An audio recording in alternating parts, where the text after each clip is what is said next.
We are excited, uber excited. I mean, the pinnacle of excitement, the paramount of posturing is tonight. Tonight. It is crazy. Hold on, let's go through his regular All right, opening. here we go. Welcome to our latest edition of TNT. Boom! There we go. Oh, we're gonna do it at the end with us. He, you know, so he would. Yeah. Right. Only sold one episode. That's cute. Well, I am Pastor Joe with the great Michael LaMelle the first, and as he already stated, we are uber excited because we have in the building live and in living color a dear friend of both of ours, our very special guest, Mr. Bashiri Durham. Bashiri John on Facebook. Yes. Bashiri Durham. That's him right there. And, the blackest, strongest guy that I know. Oh, black. You know that's my series that I did. I did a series. Oh, yeah, it's called really Black on Black. Wow. I need to shoot you on that for real. Like you just read all into it. It's super dope. The Black on Black on Black. I'm part of it. You know what I'm saying? But yeah, you gotta get it. Well, anyway, let me give y'all some heads up, some background. My dear friend Bashiri and I both went to Pat Robertson University, also known as Regent University, together. And I was telling my family last night. Here's some background. My dear friend Bashiri and I both went to our class. At Robertson University, also at the time, really felt good for me because my major was history and doctrine. But I was explaining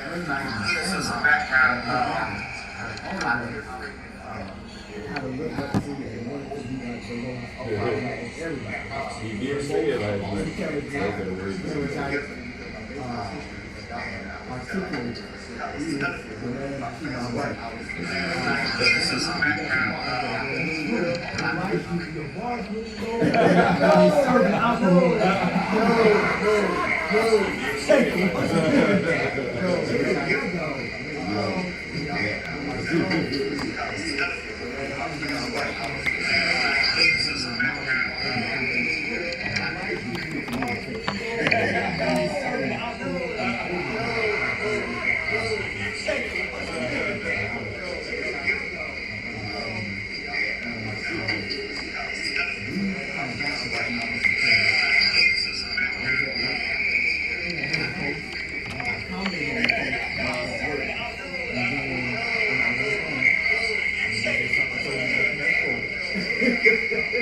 I did, and he's sitting right there, literally, like I just, and he started talking about some things.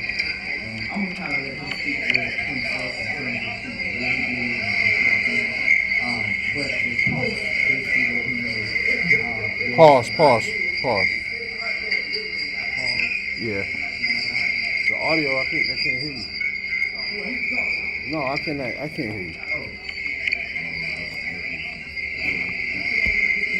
Excellent, but they got it on Facebook, bro. So that's good. Solid, right? It's interesting that it was all ready to go green light. And then as soon as we sat down, you know what I'm saying? It's short circuit the power, right? That's what it does. Wow. Time to time. Man. So Facebook, y'all just kind of bear with us for a little bit because we Facebook Live, we are YouTube Live. TNT Sessions, that's what we do every Tuesday, 7 o'clock. Yep. TNT Sessions, like, share, subscribe, hit the bell, all that good stuff. You don't like a lot of dead space. Right, we were. I'm excited to have Bashir here. We were discussing that the mind of certain people, this brother's mind, is immeasurable. Yep. To put it right there like that. Yep. And so the way he, his perspective, the way he sees things, the way that he approaches things, that we all respect. And this is the beauty. Even to have to disagree, you can agree to reason together and have a conversation because he's willing to listen to as much as he's willing to talk. That part separates you and you from the pack. To me, like all the way in front of the line because there's no cognitive dissonance. Now, that it exists in the world, yes, but to have a conversation where you don't have to endure it, or have the cognitive dissonance and have more harmonious conversation, more than dissonant. Because they're using mics. That's one thing I think that is most appealing. Would you say, Joe? Yeah. Absolutely. To us? Absolutely. Him and I were talking, and he was like, "Yo, is this your Bible?" You know how this goes. And I was like, "Yes." He told me one thing, so I didn't have the lapel mics because he told me it would be like 4 people. It's a discussion board. So like we need to do it a different way. Science, history, And there's only 3 people. the Bible, religion, of course. Calling out some preachers, so-called pastors, saying stuff that's wrong, that we addressing it, and then we got some strong men that ain't scared. I mean, I'm seeing audio, but it's not. It is, and It's not clear for them online. And we've had not a lot of guests, but we've had Muslims up here. Yes. We've had people of different Couple of religions. Hebrew Israelites. No, they're coming out of the monitors though. Everybody does. You can hear them? It's not able to not have time. You can hear me too though. You shouldn't be able to hear me though. But I think if Yeah, you shouldn't be able to hear me. Okay, let me see. You should be able to listen as much as you. All right, hold on. Let me see something. It takes by divine order and purpose. Let me see something. Creation that we have one mouth and 2 ears. All right, let me. So it's coming out of aux 5 and 6 is right? We're absolutely able to say something. Yep. And we should do. All right, yeah. So that's why I see the audio, but I'm not hearing it live. But okay. All right, I'm gonna try. Right. I'm seeing it on I see the switcher program audio. I'm seeing it as if it's in mic 1, and I'm seeing mic. Some things that have never been done, even an open. That's correct. Live, open book, for lack of a better term, discussion about the text.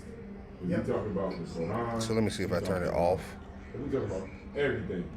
We had a discussion about atheism, and we had specifically like if you spend all your time, if you know that this is not real, why are we even giving energy? We should just go have a drink and talk about something else. Because it's a story. If it's not, you know what I mean. Otherwise, we should be able to reason together and see some kind of Can you turn it down? come together on some terms. Just like No, it ain't even peaking. You see a straight line. Oh, I thought it was in the red. No. Because we see it right there. Oh, okay. My bad. Or we say sunrise and sunset. Yeah, we believe that. Guys, yeah, I see something. Are any of your cameras on though? Yeah, but I don't have the camera audio turned on. Some people don't. Yeah. I see it We're going. gonna continue on ours right here. Yeah, but the Facebook, the YouTube people. But it ain't streaming out. Nope. They're not gonna be able to hear it. I don't know. I'm trying to. So I got this cable right here. Oh, he's trying to work it out. I want to get into the discussion. I do too. Let's get that going. You all that are in YouTube land, go to the link. Let's put the link in there. I got it. The link in. Yeah, that's going into the switcher right here. Can they get to it? Can I YouTube it? Right. So where Yeah, is? I'm about to put it right here. Yeah, Hold we on, apologize I'm for gonna get on the technical stream. difficulties. All right. Sometimes when we deal with technology, Yep. and That means I can hear his voice. And I Because hear he's y'all. close to the computer. but you can't hear mine. Yeah, y'all a little low. Okay. Well, I think Facebook is here. Yeah, Facebook is fine. Facebook is fine. All right. Well, Need the link? We need the chat. all right. I'm gonna let you put that in the chat, and then we can introduce it, and then let's just chop it up for a little bit. Yeah. See what's happening. Boom. This is where we are on Facebook. All right. And so I can hear that on. Yeah, I thought so too. But he says a little light, so I'm gonna use my outside All right. voice. And we're gonna use our outside voices and continue on YouTube. We'll see what it is. I sent the Facebook link because I hear that. Right. Up here. So we sent you to Facebook, and some of this kind of was birthed on Facebook.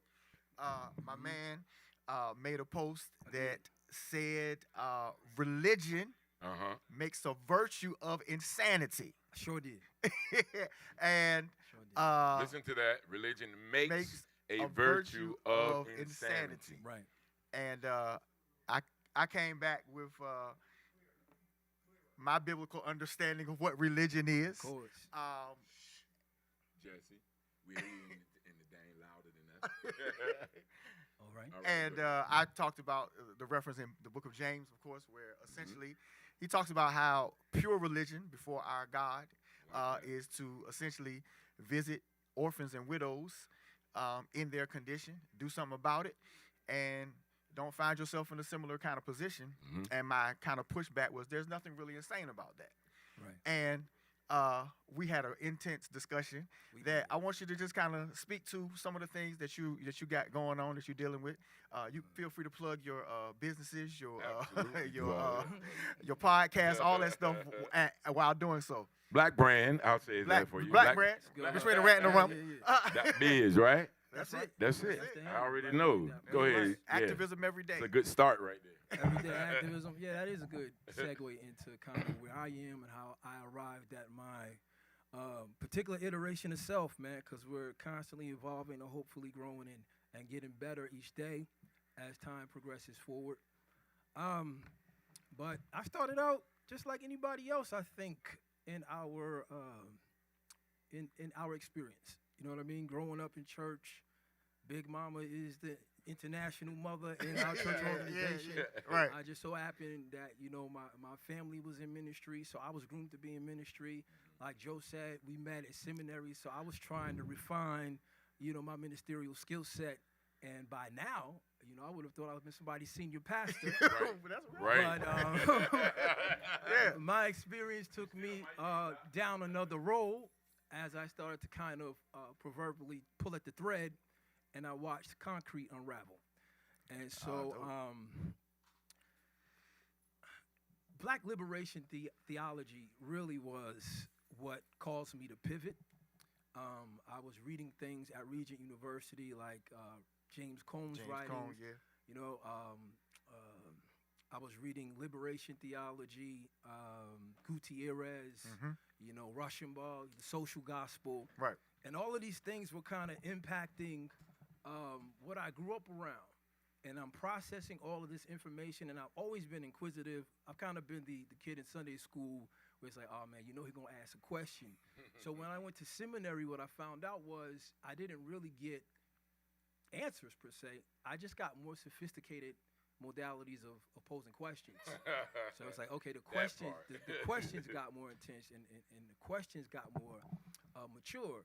And so as it would turn, I've always been kind of obsessed with theodicy. My man know what that is, which is the study of evil, or the problem of evil, and where is God when fill in the blank occurs.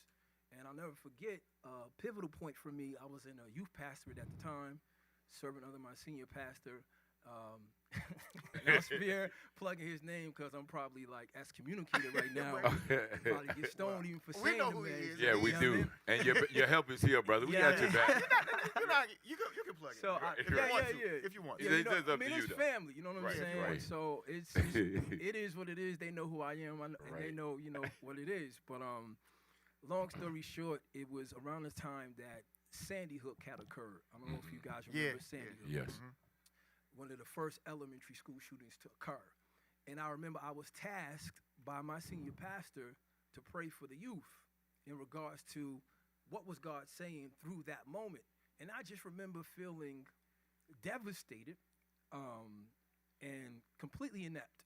It's like, what am I going to say to this group of young people who look to me as youth pastor when they ask me, hey, Pastor B, where was God when these kids was getting murked? Right. And talking to my pastor about it, I spoke to other men of the cloth about it, and none of the answers were satisfactory.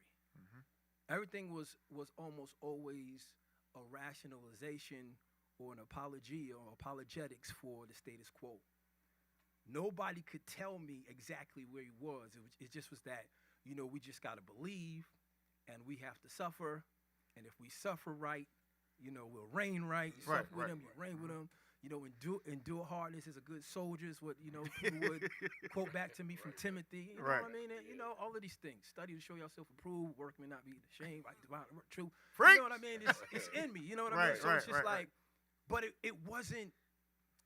didn't satiate Mm-hmm. the question. They kept giving me cliches. Mm-hmm. You know what I mean? They kept giving me the things that would arouse me emotionally. Right.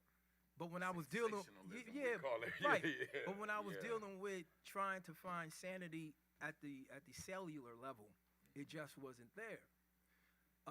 Fast forward a couple more years, Trayvon Martin happens, Yeah. and that just was it for me. You know what I mean? Because my thing is, I always say, and I have a podcast too. You know what I mean? Plug it. It's the Love, Peace, and Confrontation podcast. Mhm. And one of my outros, my closing remarks is, if it doesn't work for you, don't work for it. Hmm. And I usually apply that to religion. Okay. You know what I mean? Mhm. I use some choice words when I close. I don't want to disrespect the platform. No, you good. But it's Yeah. like, it's the sentiments of my frustration in Mhm. that religion has often been a placebo for our community Facts. to kind of placate us, to kind of make us docile, to make us subservient and easy to manage. And that's just not something I'm willing to continue to perpetuate. Mm-hmm. And I couldn't in good conscience, feeling how I felt, because I joke with one of my homeboys. He's still in the church. Hey, yo, bro, man, whatever, man. You can still get back in here. You'll come back and be crazy. I'll sing, you preach. You got renewed. Let's get this money. And it's like, I don't wanna hustle my folks. Yeah, Right, yeah. No, right. You know, I know. I can vividly recall then, one moment preaching, and he was at a high point, and the folks just started throwing money at my feet. And I'm sitting there, and I know my folks in the congregation, and I'm like, all right, this sister here, she's dealing with a light situation. This person here, you know what I'm saying? Yeah, They're dealing- yeah. they got notices on the door. You know what I mean? And part of me I was torn, like, okay, we're at this ecstatic moment. You feel like if you sow into it, you're going to have a material manifestation. Mhm. But the real is, I'm taking your money. Right. I am. I'm taking your money. I raised this money. The church is going to take it. They're going to do transactional things with this hope that's been aroused and got you to run. Let me get about 10, 15 of y'all run to the altar right now. 100 people with $100. Like, I done seen, and you get to talking like you're running game. You're running a hustle. You're dealing with the psychology of hypnosis. You're dealing with people's souls. Their suke, Right. their Yeah. minds. You Right. feel what I mean? Right. And I remember just feeling like I'm really good at becoming a mind hack. I'm real good at getting people to a space that after they're at that moment, the height and the timbre of being aroused emotionally, we're gonna turn the corner, we're gonna turn these into dollars. And I felt like that's not why I got into ministry. Right. I got into ministry to help folk. You feel Right. me? Yeah.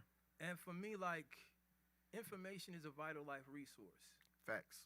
If I have the wrong information, or if I have misinformation, say about crops or water, you know what I mean? People are going to starve. People are going to die. Facts. You feel me? Yep. So I don't like to play with information when it comes to how people's worldviews are shaped, how their perceptions of themselves are shaped, what's the rationalization for their behaviors based on something that they heard me possibly say. Mhm. Like, I remember when I was in the cloth, like, I took the words, it was serious for me, because it was life and death. Right. Because a lot of these people are hanging on what you say you got from revelation, Right. either from the word or from the Yeah. still small voice. Right. I still carry that sense of urgency and that seriousness with what I say. So when you read my post on Facebook, that's me being provocative. Right. Because I want to Yeah, I know this. instigate thought. Right. I'm gonna say something so left field and so outlandish. Either you gonna get mad at me, or you gonna be like, "Hey, yo, B, what you mean by that? What's up?" And we Yeah. gonna talk. Welcome Right. to the platform. Right. Welcome. Exactly. This boom. Exactly. Yeah. Boom Right. situation. That's my whole point. Love it. Right. And in terms of Black liberation theology and my pivot out of the faith, I've just not seen our faith and our consistency in maintaining traditions serve our communities well. We've had ecstatic moments, and we've had ecstasy, and I liken it to drugs or good food. I like how I feel after I eat a certain meal. Oh man, that was nice. You know what I mean? I like how I feel when I take a certain drink. Now I'm nice and I'm feeling a certain kind of way with my lady at. Right. You feel me? Right. So it's just like, in the same sort of way, I feel like a lion's share of the believers abuse church. They have an abusive relationship, almost a fetish, if you will, with the faith. Okay. You know what I mean? They don't use it as fuel. And they're not using it to translate into concrete liberation manifestations for black people. That's my concern.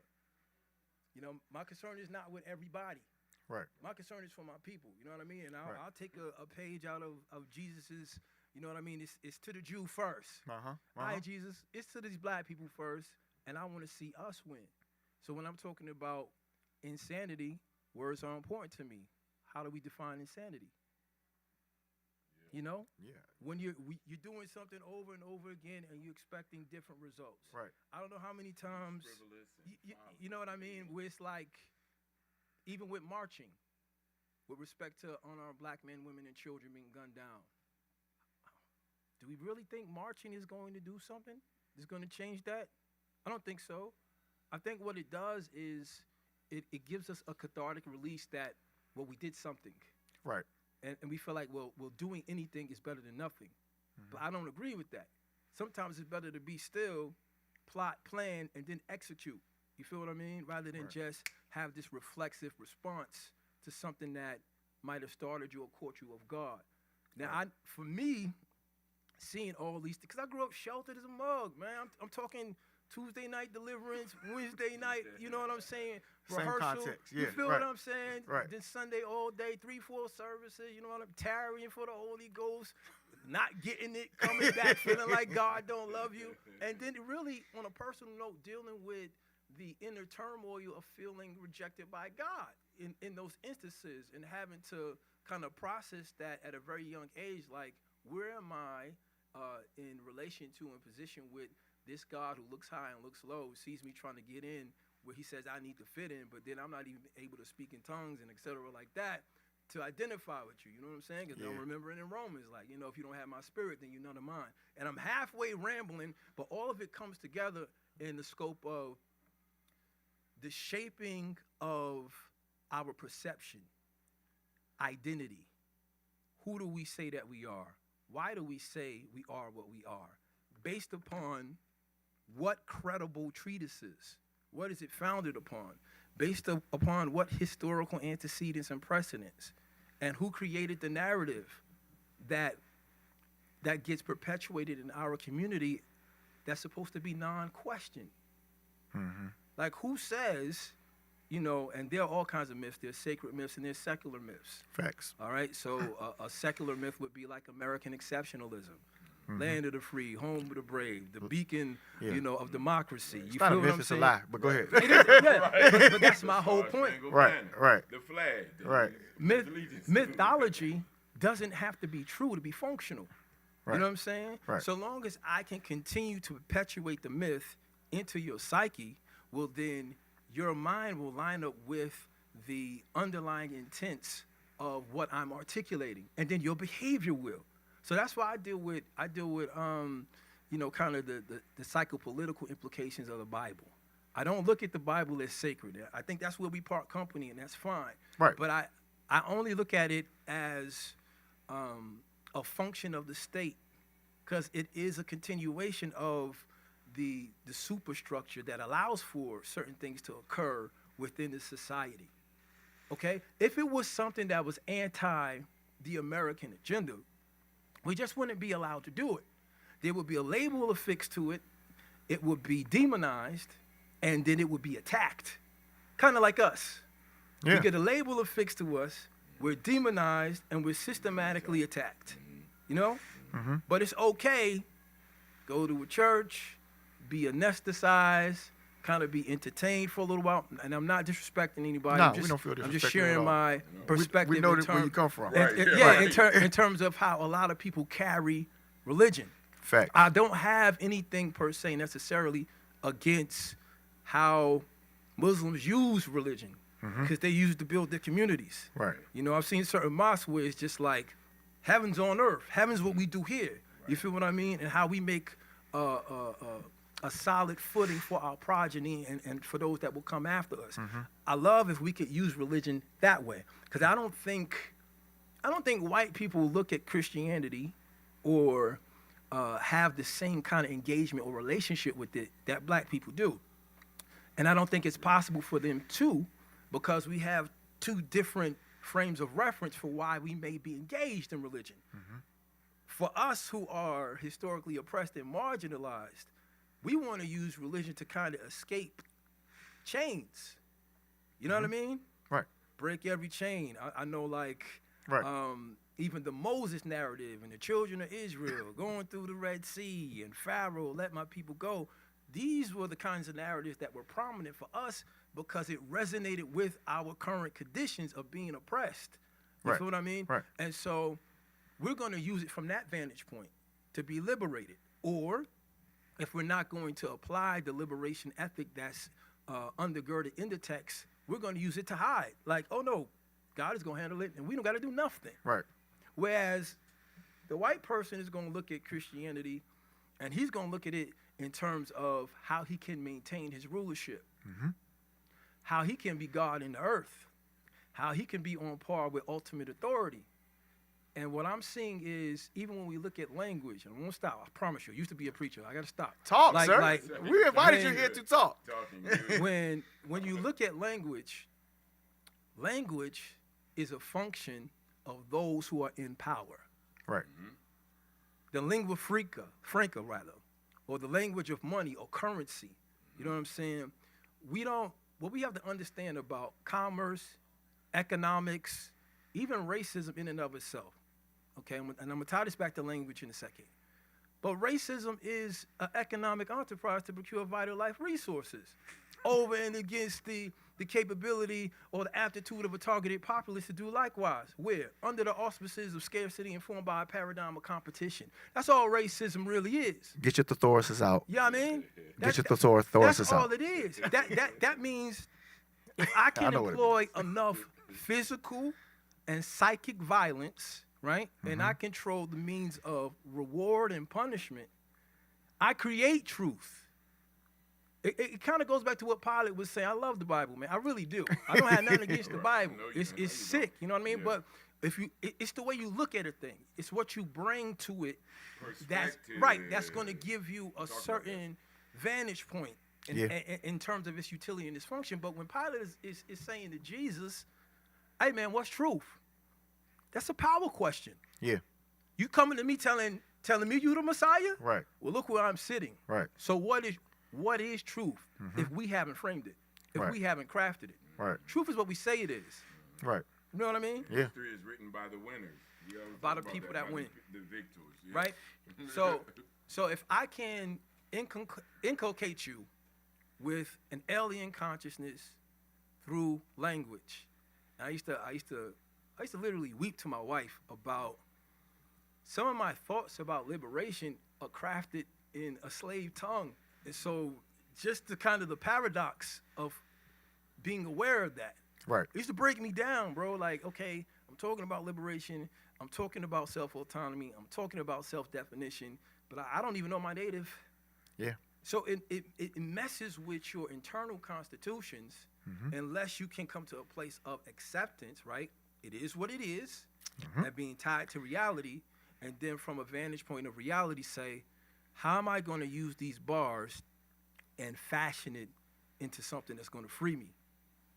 And that's kind of what I do when I get on Facebook. I just mess with people's minds Right. I know. and pull at the threads of what they think is normal, because normal is a political concept. What do you mean normal? Who determines what normal is? Standardized testing. Well, who's the standard? Right? Right. On what basis are we, juxtapositioning other groups of people? Well, if you're going to tell me the basis is white and that's the standard, well, then I'm going to tell you that's not universal. That's something that's couched in a particular culture, a particular socio-psycho history, You know what I mean? And all of this bleeds into who we think that we are. You know? You're not just an individual because you woke up one day in your mind and say, hey, yo, this is the style I want to have. I want to wear this. I want to sound like this. I want to put on that. I want to be perceived. No. These are ideas that are floating in the culture, which is why I was saying to you online that culture, in a sense, is a vehicle that carries the God idea. Right. And culture, to a certain extent, from that vantage point, presupposes God. And we disagree about Because that. the people, we will disagree. Because the people, for all intents and purposes, the privilege of every culture, let's say it like this, is to be able to reflect on the ultimate. Yep. Right? From their own vantage point, from their own cultural perspectives and milieu. You know what I mean? Okay. Without being imposed upon by outside agency, right? White folks typically, with Right, collars on, We understand. saying, hey, if you don't believe in Jesus, you going to hell. Well, we ain't never, what you mean? We've been living good before we even heard that you guys existed. We've been all right. We got our own worldview. We got our own system. We got our own culture. You know what I mean? That has helped us to survive. Because that's another thing. Culture is a survival vehicle. Now, if you give me something that works for you, and then it doesn't work for me, but you call me deficient, we got an issue. We got an issue. Just because it works for you doesn't mean it's prescribed to work for me. We different, homie. So we got to move differently. I'm going to shut up. I'll talk about that. I like everything you were saying. Yeah, I'm gonna let you go saying next. that we are, for people that just joined in, I was seeing some people just coming in. We have a esteemed, not extinguished, esteemed. Esteemed. Yes. Distinguished. Yes. And our dear brother, Bashiri Gyra on all the social platforms, yes? Yeah, that's Bashiri Gyra. Bashiri Gyra on all the social platforms. And this discussion stemmed from a Facebook post that our brother made here, and Joe addressed it, and then they were having this dialogue, and we decided, hey, this would be great for TNT. Yep. Since we're pushing our envelopes, kick in doors, and we talk about Love it. unconventional things that make church people and church folk uncomfortable, because we love God, but church folk not so much. We say it all the time, right? Oh, man. You see them every day. How you say you love God, you ain't never seen him. Yeah. You in trouble. Trouble, right? So trouble, it be here all the time, brother. And but we have fun. We were very provocative, like what you said. Mm-hmm. We enjoy and welcome the all provocateurs. So, Pastor, would you like to address any part of where he was? I know there was a. Oh my gosh, yes. You hear us all the time. You all hear us, so we were trying to establish Yes. a foundational thing for the guest. Absolutely. So he can position himself. Right, and Yes. my brother asked me what was my goal for tonight, and I really wanted you guys to have a firsthand account of his mind, his articulation. The way this is what I was telling you about when I'm in school. This guy challenges me. Iron sharpens iron, and this is how it was. We had some good times at Region. Pat Robinson, you.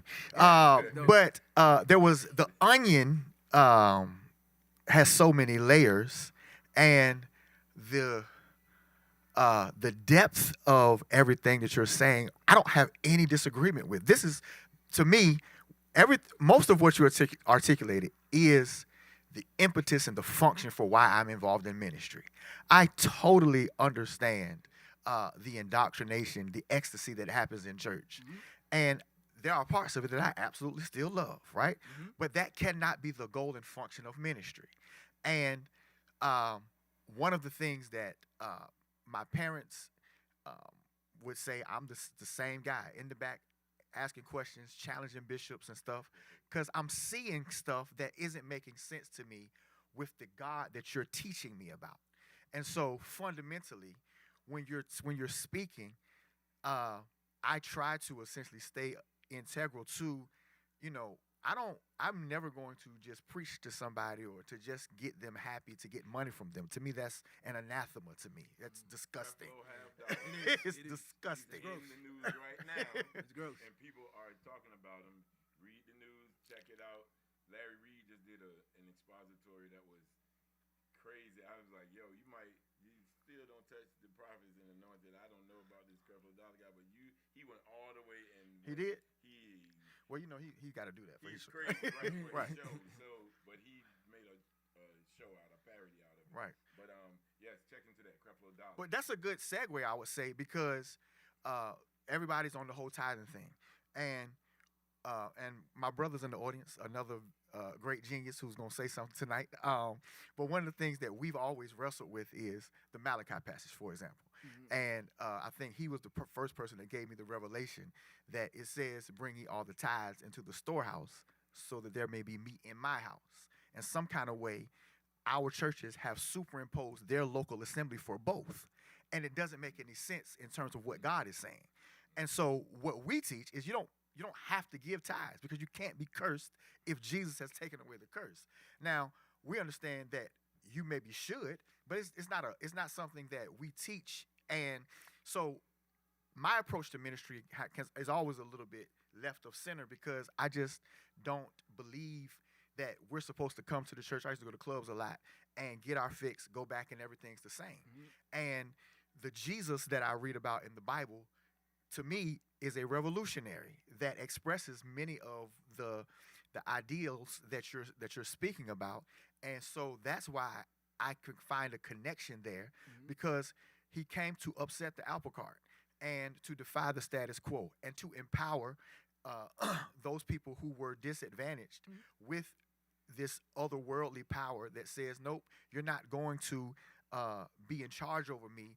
And once I come in contact with him, my life is going to be forever changed. And so fundamentally, there are so many aspects of what you said that are foundational to the reason why I'm in this. I was as groomed probably as you, the stuff that you're talking about, same thing. And probably in my early days, I never stopped going to church, but became somewhat disenfranchised and as turned off with it because I saw the routine, I saw what it was, and it didn't mean anything. It was just a tradition. Right. And again, Jesus talks a lot about tradition. We're talking about it Sunday, Book of Acts. They were going to church, but it's a dude out there that's lame. Your tradition is going to church, but you're not doing anything to pick this guy up. Right. And so when I see these motifs in the Bible, and one of the reasons why I do hold it as sacred text is I see these things that are literally speaking to me about the impact and empowering that the word of God is supposed to have on the lives of people. We're supposed to be changed. We're supposed to be empowered, and not dependent upon the social construct. And too long, the Bible has been weaponized, particularly among wonderful people. That's what we call them up here. Wonderful people against beautiful, and sometimes we call us nice people, right? And they can be either one. That's a TNT. But it's been weaponized. I mean, and it's still being weaponized. And the unfortunate reality is that we're not hearing a lot of truth coming through our churches from either side. It is a very, not all of it, but in mass.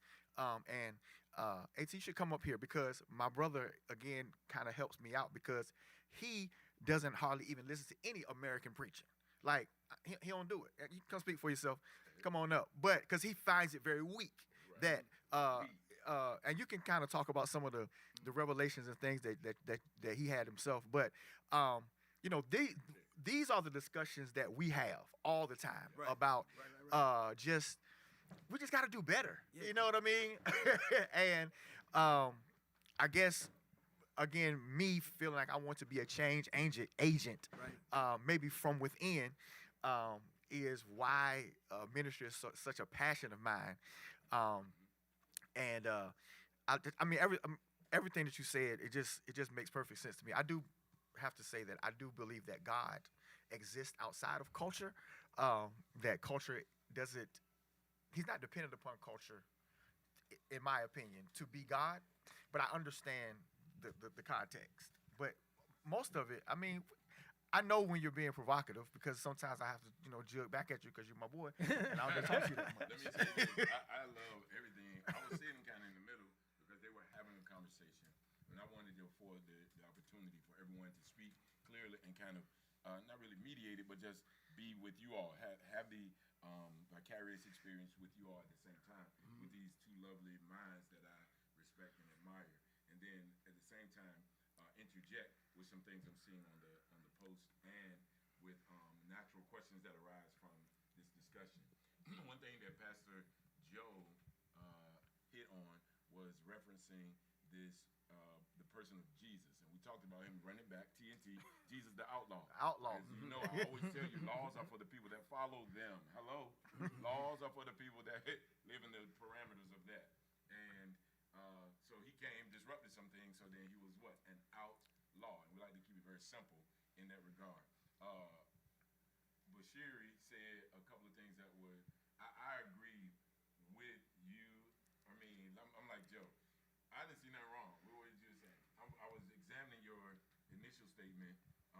Religion is used, say it again, as a virtue. Oh, yeah.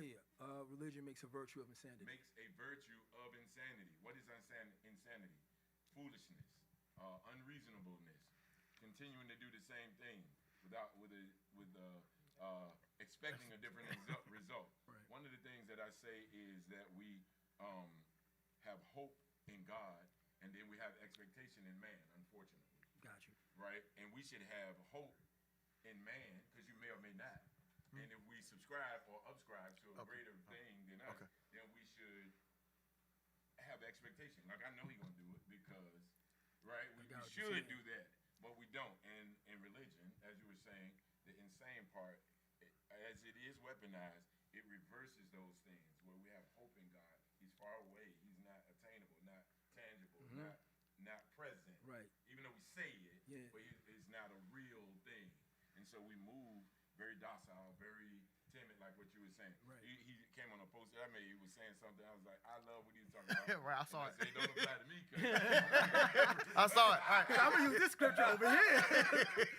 you said the violent. You know what I'm saying? And the violent. I saw it. The violent take that. Somebody else gonna see this. It wouldn't be something I would say to him just back and forth for us. Sure. Okay, whatever. You know what I'm saying? People gonna see it. Sure. Right. I got 6 prayers, right? All of them say amen at the end. You can have one. You come and get the thing. AT, what you got to say, brother? Nothing. Listen, we love to laugh. We love to have fun. There is not many places where men and beautiful men get together, share ideas, contrasting or concurring, that they can sit down and it be an awesome, wonderful time. Because there's such a tool for and such a movement, an agenda for division in the world and in our culture. Right. You agree? I agree. Absolutely. Yeah. I mean, I think that one of the things I struggle with a lot of the things that you said as well, but the one thing that I've kind of learned is Christianity is spiritual and not as intellectual, and there's a difference between knowledge and understanding, and it's like spiritual maturity. These things are very simple, right? These concepts. But when you're dealing in a world where you've never really seen a spiritual adult, you're dealing in a world that doesn't have results. And so you do things over and over again with no results. It's like Macaulay Culkin made millions of dollars, but he was 12. He couldn't access them, right? It was his, but he couldn't go to the bank and get them. And it's like in America, what we've done is, it's kind of like an example God gave me. He said, imagine a society that had no parental laws to where you could leave home anytime you wanted to. You didn't have to go to school. Cunning men would take advantage of that and redefine for you what it means to obey, what it means to learn. They would redefine what maturity looks like. And if you look at church, right, what we've done is we've taken celebrity, we've taken all kinds of metrics and said, this is maturity. This is what it looks like.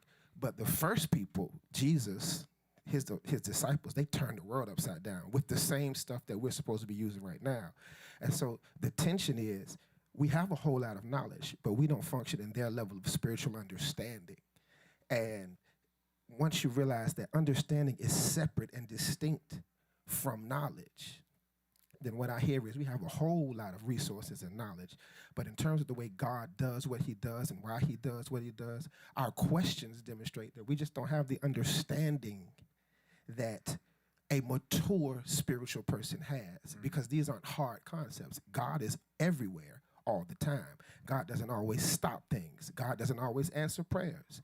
To a babe, God is supposed to do whatever I say he's supposed to do. He's supposed to stop every evil act, and he's supposed to only allow the good ones. Well, that's a very low level of understanding. And if you can't process that, it's because nobody's ever said to you that that's a low level of understanding. What the preacher has done is he's just as immature, but they've sanctified him and said, well, you're 10. Now you teach the 9-year-olds. But we need some 30-year-olds. We need some PhDs spiritually, right? To help us to understand that there is a chasm between the way we function in America and the way these people function biblically. Even like I tell you, I don't listen to American preaching that much because it's totally different in its concepts and culture than the people just across the pond in Africa. Obviously, they're older. Their Christianity is 2,000 years old. Ours is 50, 60 years old outside of slavery, 150 years old. Pentecostalism, 100 years old. Right. But it's like, so if you've never seen a spiritual adult, if they've never helped you to understand certain concepts, all of this stuff looks crazy because we have a whole lot of knowledge, but we just don't have spiritual understanding. It's like if you're reading books that said people flying in airplanes and driving cars and nobody around you knows how to drive or fly or build nothing, it's going to be like, why are they doing this and we can't do any of it, but y'all keep trying to magically make it? You just need some understanding, and spiritual things can be understood just like scientific things can be understood. Religion, I think, is a result of a lack of understanding of how spiritual things work. You come and it's like trying to do a rain dance. You don't need to do a rain dance if you don't understand how to make it rain. Yeah. Do you think this is for everyone here. Do you think that religion, because from Bashiri's initial statement, as I sat with that, I was like, yeah, this is agreed. Because I personally, I just don't get with religion and the ritualistic pattern of religion and how it's been weaponized, this tool, this thing. And I'm saying I want to move from religion to relationship, where all of it should be based in that.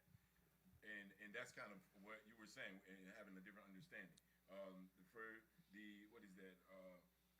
In 2 Timothy, I think we talked about this. Yeah. As there's a litany of things. You know, this the last days, perilous times to come, lovers of self, blah blah blah blah blah.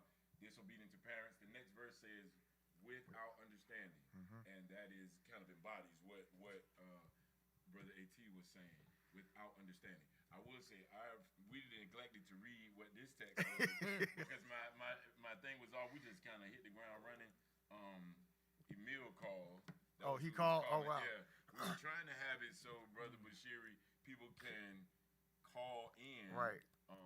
We didn't have that capacity today, but we're gonna have that. And he said, Emil said, I'm confused about what y'all are talking about. Okay, I'm gonna give you back a little bit of what we were talking about, Emil. Stay up. Brother B right here said that religion was making a virtue of insanity. Insanity being foolishness, unreasonableness, doing this. It's madness. Really translated in Merriam-Webster, one of the definitions is madness. Right. It's literally that.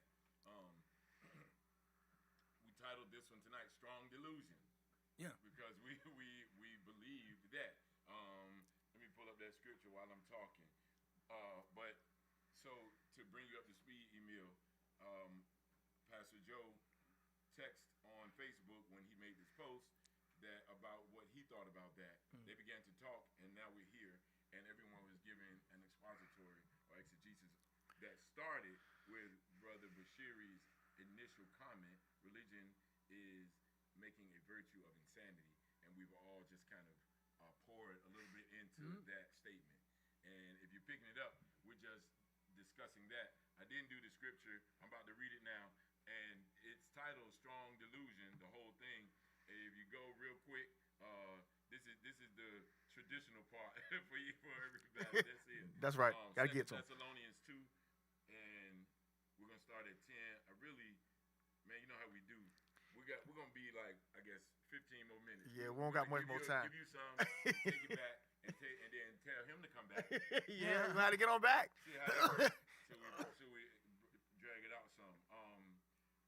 We admonish you. Always read the before part. Always read the after part. Get all of it inside of you.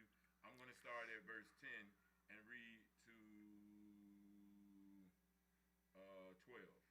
2 Thessalonians 2:10 says, "And with all deceivableness of unrighteousness in them that perish, because they receive not the love of the truth, that they might be saved."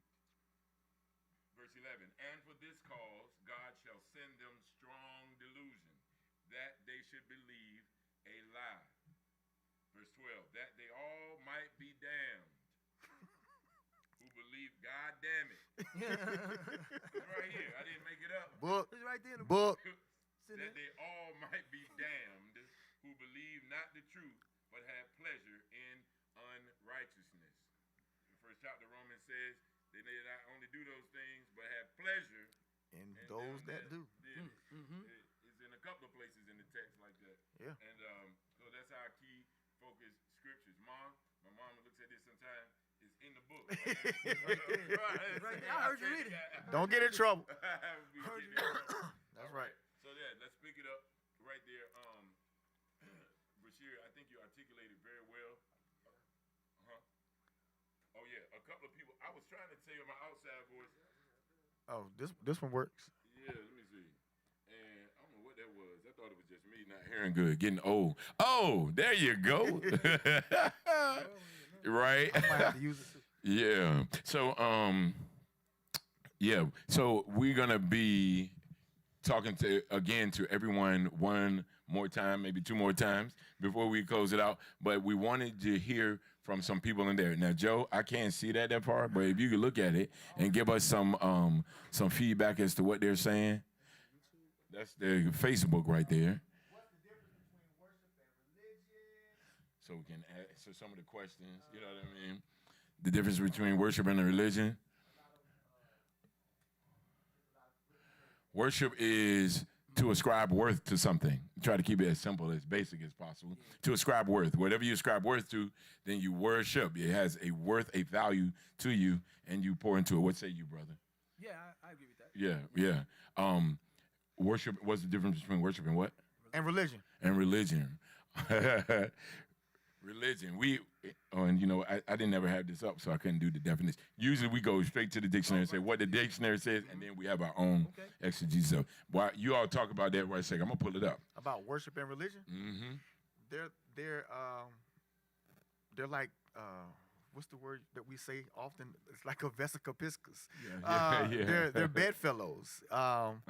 Your religion is, I guess, the method that you will use to show what you worship. Which is what Bashir was saying initially. I think so. Yeah. Is a virtue that makes a virtue of insanity. So insanity becomes your place of comfort, of sanctuary, of refuge, and you find yourself complacent, right? This is what you're saying, in that, and then being allowed to be manipulated in that space. Yeah, you're manipulated by your own sense of comfort, Right. with something that has become normalized via your experience.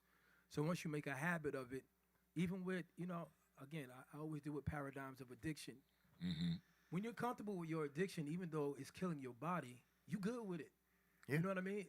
You become chemically dependent to the degree that if I don't get the substance, now my body's starting to shut down. Yeah, break down. Because Right. I become so acclimated to having this foreign agency regulate me. Mm-hmm. A lot of times people identify themselves with the thing that's got them hooked. You know what I mean? Like, I am an alcoholic. I am a drug addict. You know what I mean? I am a Christian. we literally just had this almost exact conversation yesterday. Yep. And I don't really want to offend, but It happens. There's a group of people to whom we are connected that are in a conference right now. Okay? Yesterday was the 4th of July.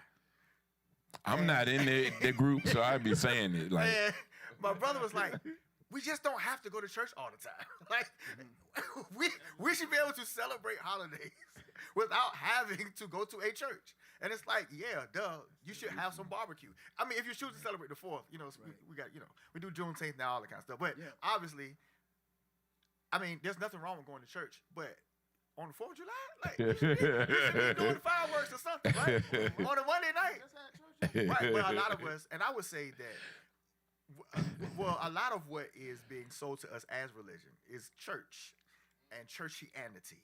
And church has developed a culture, particularly the African-American church. Well, actually, all of them. Means all nothing. Of them have church. But you will literally hear people say, man, we had church today. Like it was something, right? Yeah. You know what I mean? Like, that game was really good. Like, man, church was off the chain. Yeah. And I'm cool with church being off the chain. If the having is right, the drummer can lock, the bass player's playing, and the preacher can hoop, I'm having a good time. But I will never allow myself to fool that this is my, like, service to God. Right. You know what I'm saying? Like, I do know what you're I think saying. it's fine that I Of like course. a good Hammond and a good drum set and a nice bass player. I think that's great, and a good choir, right? But that's not my worship. That's not my expression of my connection to God, right? So, I really love what you said about the spiritual weakness. I have a comment that I think I want to get to, but I wanted to kind of hear what you would say about. Let me interject 1 second before Bashir. The religion is, according to the dictionary, the belief in and worship of a superhuman controlling power, especially a personal god or gods. Yeah. Right. That's in the dictionary right there. What do you think? I mean, I like that. I mean, I think it's honest, especially when, from the vantage point I'm coming from, I feel like religion is the deification of culture. So I was saying to our good brother pastor here that all of the attributes of God that we ascribe, you know, to the ultimate, you know, omnipotence and omnipresence and omniscience and etc. These are all aspects of human capability, just amplified through the lens of eternity or infinity. And so kind of the hallmark of my perspective is there's always a cultural flavor to any group's vantage point or perspective or articulation on the ineffable. Here's something about the ineffable. It's crazy that we think we can ascribe vocabulary to something that's really beyond being uttered. Right. You understand? Right. Because the limits of language do just that. Right. They limit the thing you're describing. Mm-hmm. So the moment we say that what we're describing is absolute, we're lying. Right. Because we can't even exhaustively describe what the thing is we're observing. Mm-hmm. If you're talking about the ultimate, Right. we ain't got no words for it. Right. The moment you put words to it, you dumb it down. Mm-hmm. It's not what it is. And then your words or the corpus that you use to govern your body, because we have so many governing bodies and institutions, religiously speaking, well then that becomes an idol. And that to me is why I don't look at the Bible as a special book. I look at the Bible as a treatise of human experiences that have been politicized and that to a certain extent has been propagated to perpetuate a certain mindset, a certain consciousness, a certain level of awareness, and a level of awareness that's limited because it cuts you off from you. What do I mean by that? I remember growing up, I had a very poor value of myself. Even though they told me I was fearfully and wonderfully made, they also shoved down my throat, you know what I mean, that your righteousness are as filthy rags. So I'm like, okay, how do I make these two have peace? Right. You know, these things are at war with each other, and they're in the same book. I'm like 10, 11 years old wrestling with this stuff. I'm surprised I don't have ulcers now. You know what I'm saying? Because it's like, you told me this on one day, and then on Bible study, you told me something else. But I remember imbibing that everything good was glory to God. Everything bad was a fault on Bashir.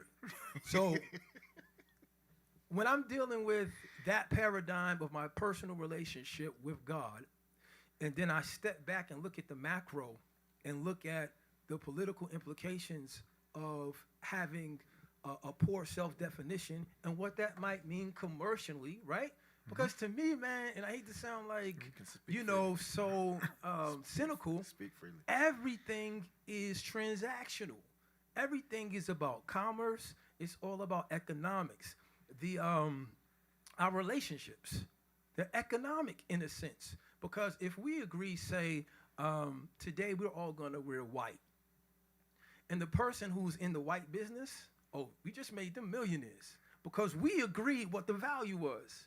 And based on that agreement, our behavior moves towards some kind of commercial transaction, right? Same thing with religion. It's no different. Like, there's a value that people have placed upon hearing the religious articulation from the biblical perspective. I need to hear it. Sunday's not Sunday. Like I see all the time. You see on the timeline, Sundays are for church. Yeah. You know what I mean? Right. There's a group of people that have placed a value on that concept. Me, I stand back and look, okay, who's benefiting from that concept? Black brand. Is it a black business owner benefiting? Like, who made those T-shirts? Is that a black hand that made those T-shirts? What commercial interests are being satisfied within the American enterprise, right? Which is a vaunted Christian country, man. Like, I remember being on Threads at Regent, talking to students, like, man, thank God we're in a Christian country, in a God-fearing country, so it was God, the gun, America. You know what I'm saying? Right. You know what I mean? And it's just like, nah. And Jesus is white. right. You know what I'm saying? And Nah. everything. No. and everything Hello? No. resonates. This is what I'm saying. But everything that is valuable and everything that is good is reflexive of the dominant interests of the culture. Those dominant interests of the culture, they have political implications, they have economic implications, they have social and psychological implications. Depending on where you are on the spectrum. If you black, if you white, different. Yo, cut off? yeah, it's getting ready to, in a minute. But listen, I wanna say, and we still be on Facebook. I want to ask two things quickly. It's so much to say. It's It is. and address You what gotta you're come saying. back. You gotta come back. have to come back. Listen, the Bible. What is your thoughts about the Bible proper? We've been told so many things about it, and we've resolved that we've been talking about it's a reference material. But I was hearing what you were saying about not seeing it as a special book. No. Right. But is the Bible true or not? No. Why is it not true? Why is the Bible, the book of it, why is it not true, in your opinion? It's historical mythology, but that doesn't take away from the principles in there that resonate. So principally, there are principles that are going to be transactional in everyday living.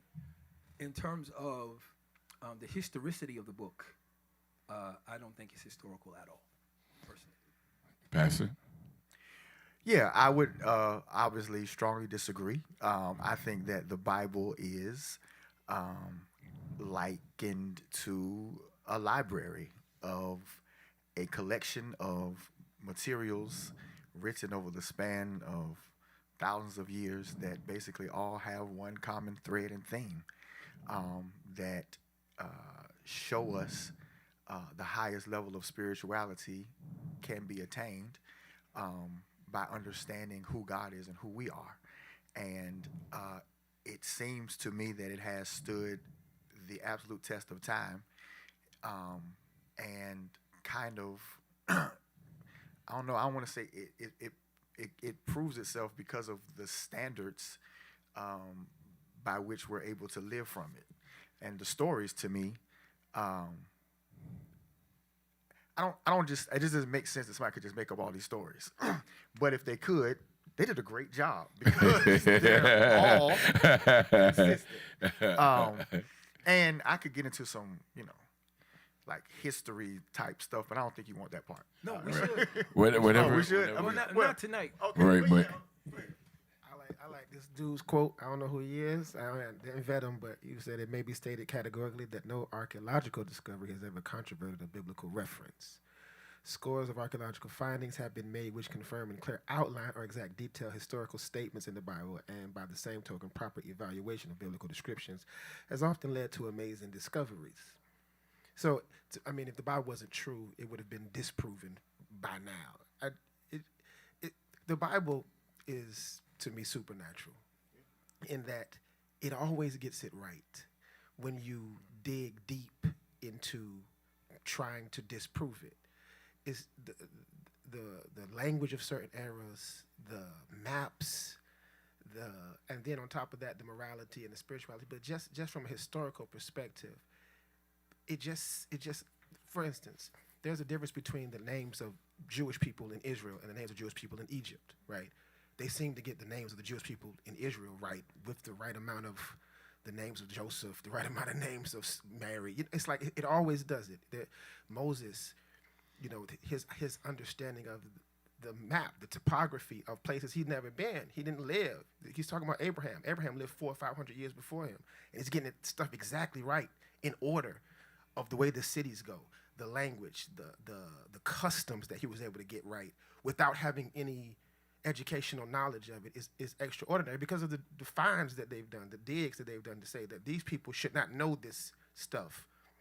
You only know this stuff by digging underneath the stuff that they claim. Like so, and then the predictions, you know, the wars. Now you could say, well, you could extrapolate it back, but some of the details in the scriptures, when you really dig and you start to study some of this stuff, it's like, wow, some of the names that not supposed to exist, all of a sudden you find something, a tablet that has this specific name that nobody else knows but Daniel, right?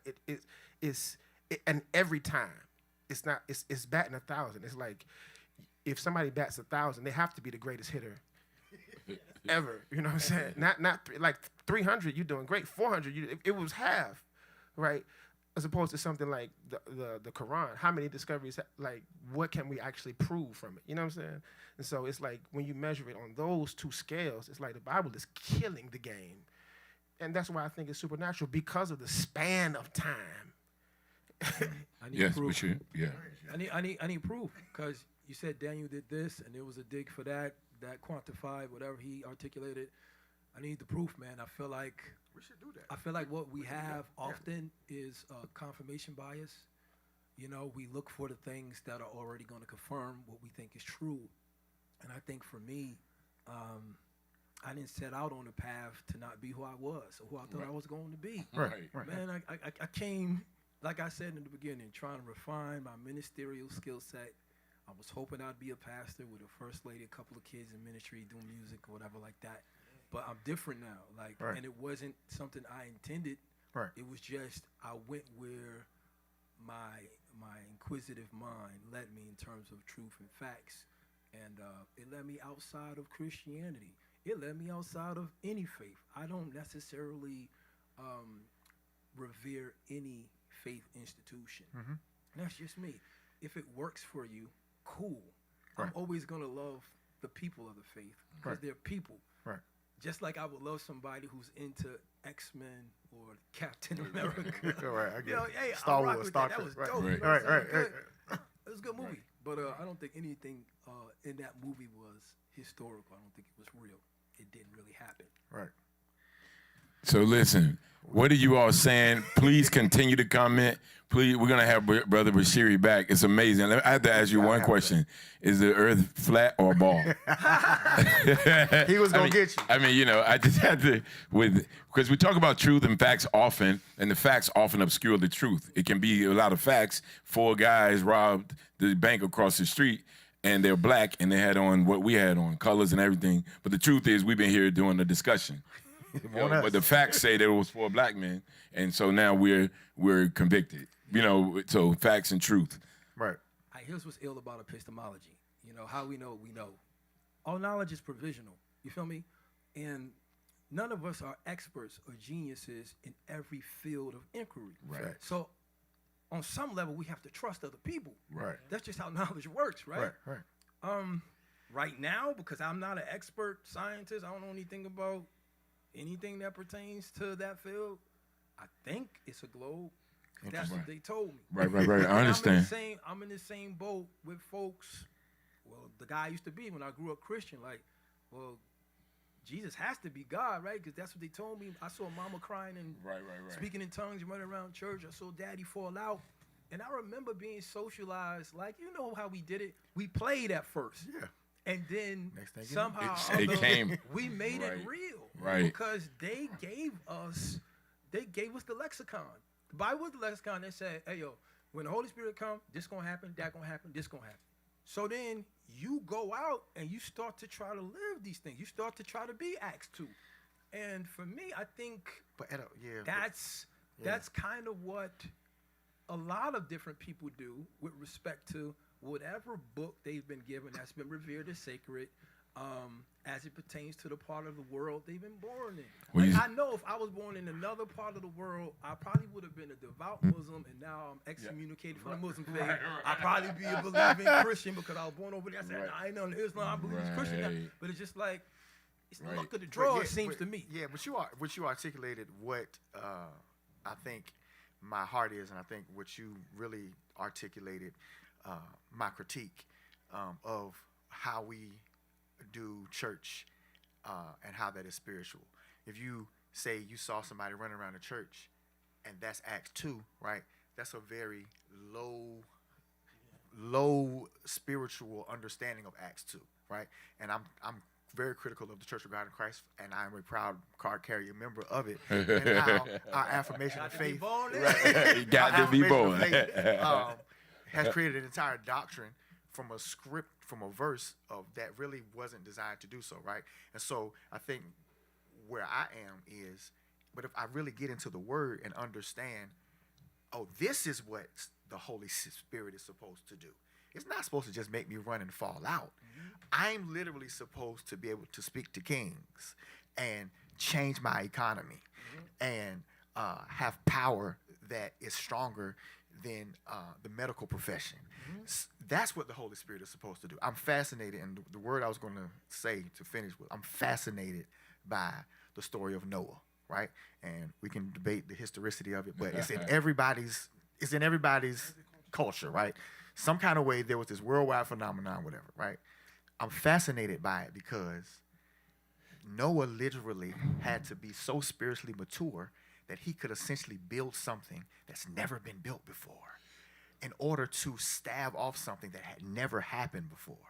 When that guy is walking around as the spiritual leader, it's a different level of understanding than what Creflo Dollar is talking about. You see what I'm saying? And those guys fascinate me, and that's my quest to function on that level, if it's possible in this kind of time period. I think it's possible. I'm excited about that. Right.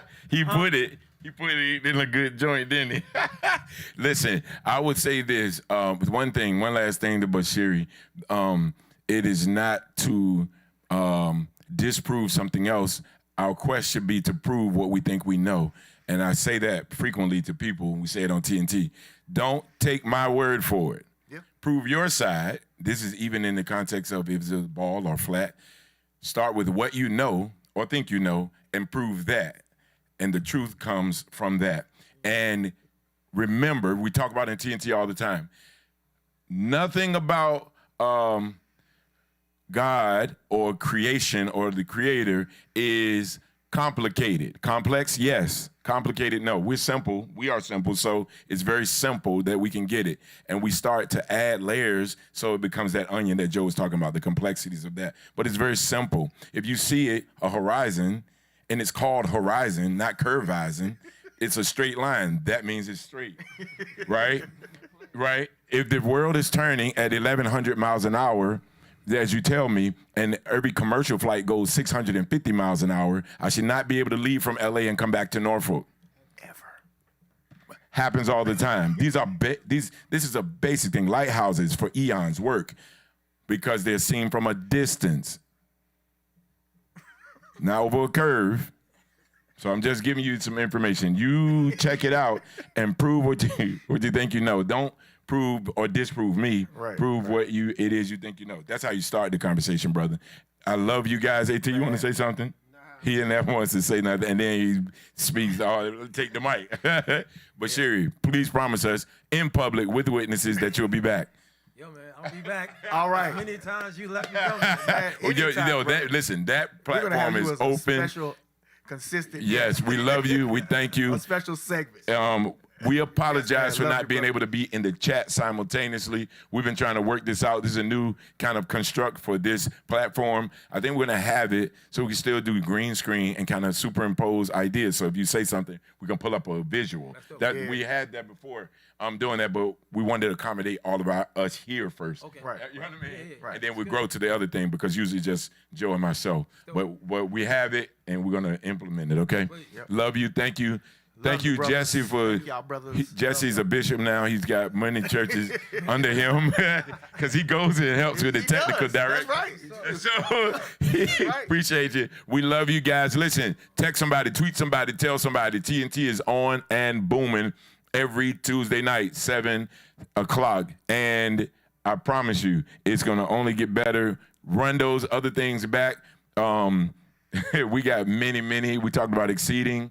We talked about Jesus the Outlaw. We talked about the prodigal father. It's just really good information and good discussion. We said the Bible is a reference material. That's what we like to say.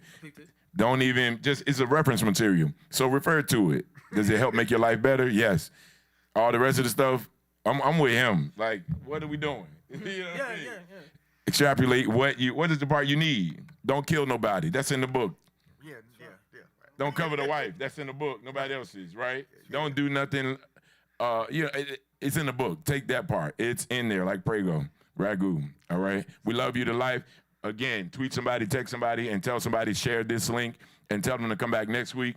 We're going to do it all over again, rinse and repeat. We'll be back. And we in one space, you can come and be in the audience. We're going to try to set up a phone line so you can call in. That'll be kind of sweet. Yeah, we're working on I think I'm going to take 3 or 4 basic principle questions, and then we just kind of expound from there for the time of our hour and a half, all right? Yep. I love you all. Make sure you comment so we can get the questions, and we'll go over them and kind of sift through it and bring it back to you, all right? Let's boom out together. Everybody, one time. Boom! We'll see y'all next week. Yes, we will. All right. Peace. Peace. Yes.